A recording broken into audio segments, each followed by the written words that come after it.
Guys, check this out. Oh, we got the tags renewed.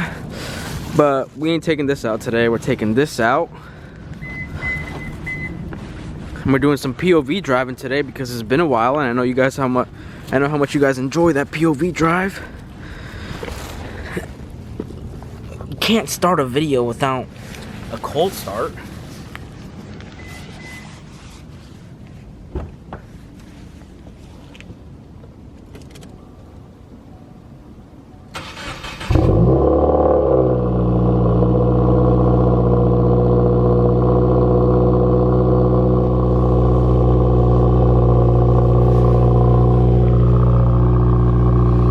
This car sounds so good, and all it has is muffler delete. I love these stock taillights. And stay tuned because this thing's gonna be getting louder and faster real soon. We got a J pipe and a mid pipe coming in soon. Haven't ordered it just yet, but I am going to very soon, so stay tuned for that. But that's not what this video is about today. This video is about what it's been like daily driving a WRX for the last 10 months, 11,000 miles. So after 10 months, 11,000 miles, I figured I'd do a video of what it's been like daily driving this car, whether it's a good daily driver and everything like that, because I know a lot of people like a WRX. I know a WRX is a really popular car in the market, Subaru, everything like that. So why not just talk to you guys about it if you're interested in WRX, and hopefully this video helps you out. And then soon we're also going to be talking about, like I said, the J pipe and the mid pipe. We got the wheels coming for that side. We got a lot of stuff going on this channel, so if you're not subscribed yet, then I don't know what you're doing. So definitely go subscribe down below, hit that subscribe button, show the channel some support, show me some love. And we're going to be switching over to the GoPro. We're going to be doing some POV driving, and yeah, hope you guys enjoy the video. Man, it's been a while since we did a POV video. Probably shouldn't have worn this noisy jacket. It's been so windy today. I hate when it's super windy. It was literally like 50 degrees, but the wind made it feel like it was like 30. It sucked.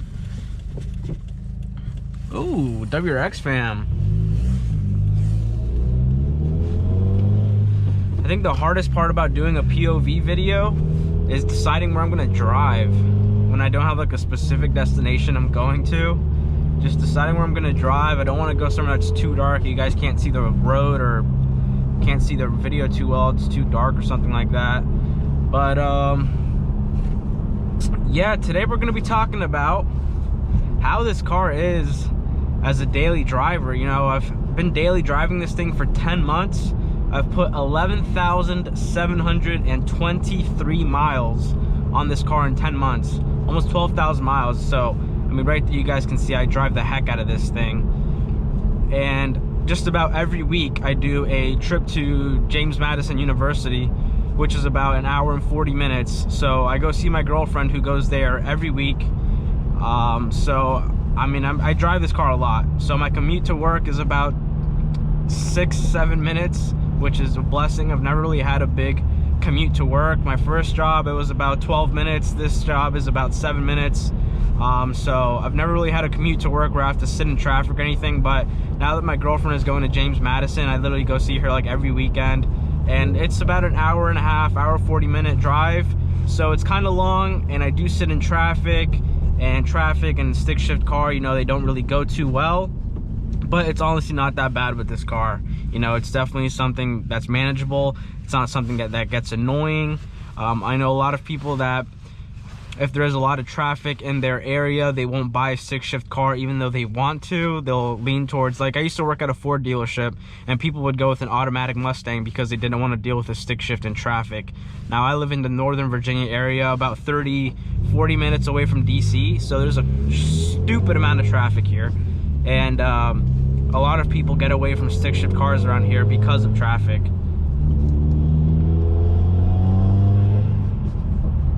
Now this car, the clutch is really light. It's really easy to drive. On the stock tune, it was a little difficult because the catch point and the the throttle response on the stock tune is really weird. So getting used to driving this car on the stock tune, it was a little difficult, but this car is really easy to drive. The clutch isn't heavy or anything. It's really nice and soft. It's really easy. And it's definitely a car that, you know, a beginner could learn how to drive a stick shift car on. And I drive this car in traffic a lot. There's a lot of traffic around here, and I honestly don't mind driving this car in traffic. It's really not that bad. Now, secondly is how comfortable this car is. This car is really comfortable. Now, of course, there's more comfortable cars out there, but if you're looking into getting a sporty sedan, stuff like that, a sporty full-size sedan like a WRX, or you're looking at an STI, I definitely think they're really great cars that you can consider for a daily driver if you want something sporty and fun, but will also, you know, you can put like a baby seat in the back or have your kids in it, or, you know, put some suitcases in the trunk and stuff like that. This car has really good space and it's really comfortable. Now, the STI is a little more uncomfortable. The suspension is a little more stiff on the STI. The WRX definitely has a softer suspension. It's definitely a little more comfortable to drive on a daily basis. I have a friend that has an STI and I've driven his car, and it's definitely way more bouncy. It's a lot more stiff. You feel the road a lot more on the stock suspension. I'm on coilovers and my car is still more comfortable than his stock STI. Next thing that's really important when you're talking about, you know, looking for a daily driver is gas mileage. You know, obviously people want a car that does well on gas, that, you know, isn't freaking keeping you at a pump every week, spending a lot of money. You know, people want to save money on gas. You don't want to buy a car that's like 15-20 miles a gallon as your daily driver. I mean, of course, some people don't mind that you have like a truck or something like that, but a lot of people will lean more towards a car that saves more gas and stuff like that. And this car does really well also when it comes to gas mileage and how many miles per gallon you get. So as far as like highway miles, yesterday I drove back from James Madison. It was about an hour and 40 minutes and I got 35 miles per gallon. That's really good. 35 miles per gallon is really good. Typically when I'm on the highway, I'll get about 28 to 30. And then when I'm doing city driving, I'll get about 24 to 25 miles per gallon. Sometimes when I'm like flooring it and I'm driving the car aggressively and I get home and I look at my miles per gallon, it still says like 23 or 24 and I'm like still surprised. So there's a lot of great things about this car, and it's definitely a great car if you're considering getting one and it's going to be your daily driver.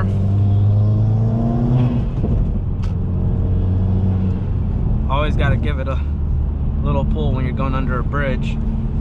But so it's definitely a good daily driver. I would definitely recommend it. Is there other better daily drivers out there? Of course.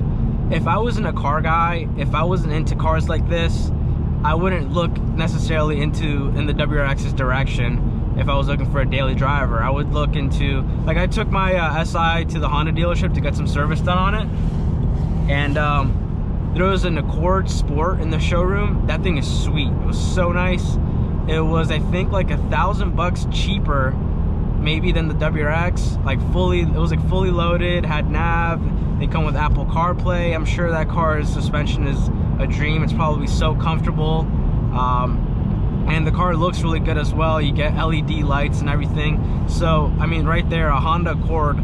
I would definitely, if I wasn't a car guy, if I wasn't into cars like this, into modifying them and stuff like that, I would probably look at getting into like an Accord or something like that, or like a Camry. Like the new Camry looks so sick, especially like the Sport one with red interior. Those things are so nice. But so yeah, I would definitely look into those cars over a WRX. But if you're like me and you like cars and you want something you can modify or something that's fun, but you also want something that's daily drivable, I mean, a WRX will definitely get the job done. So key points about good things are on the WRX. The car is reliable. If you take care of it, it'll take care of you.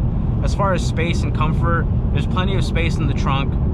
There's plenty of space for your passengers in the front and in the back. My girlfriend's dad, who's like 6'5", he's a big guy. He fits just fine in the front and in the back.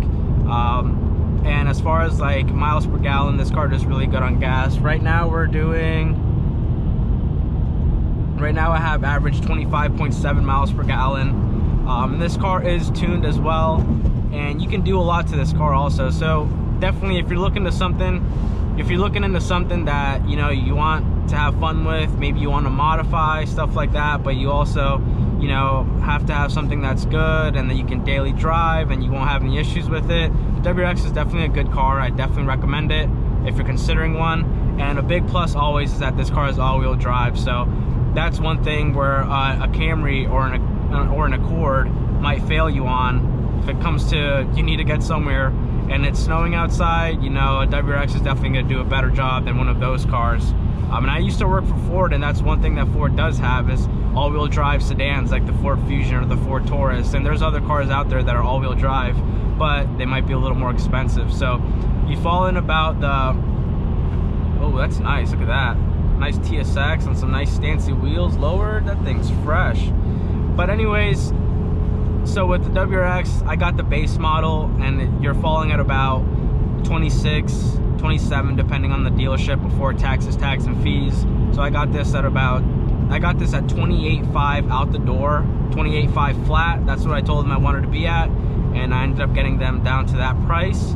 And then of course you can get like a premium, which comes with a sunroof, heated seats, and you can get like Recaro seats, or you can go with the limited. Oh, premium also has heated seats, which I wish I got, and it comes with a bigger screen and stuff.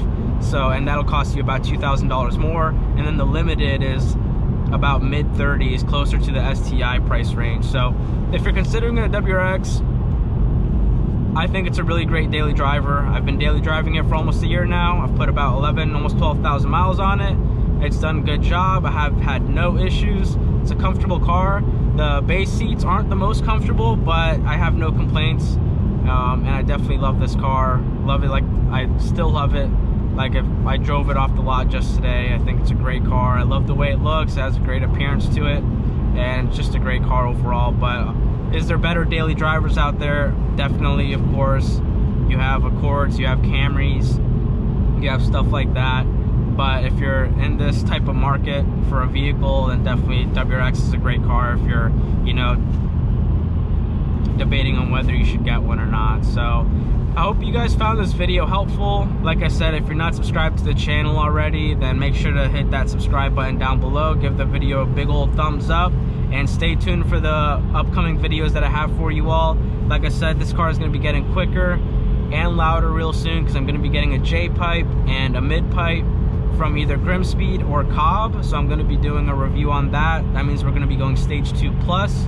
Look out for that. We've got the SI back. We got the tags renewed on that thing, so we're going to be getting the wheels on it, and just got a lot of stuff coming for you guys. Hope you guys enjoyed the video. Thank you so much for watching. I'll see you guys in the next one.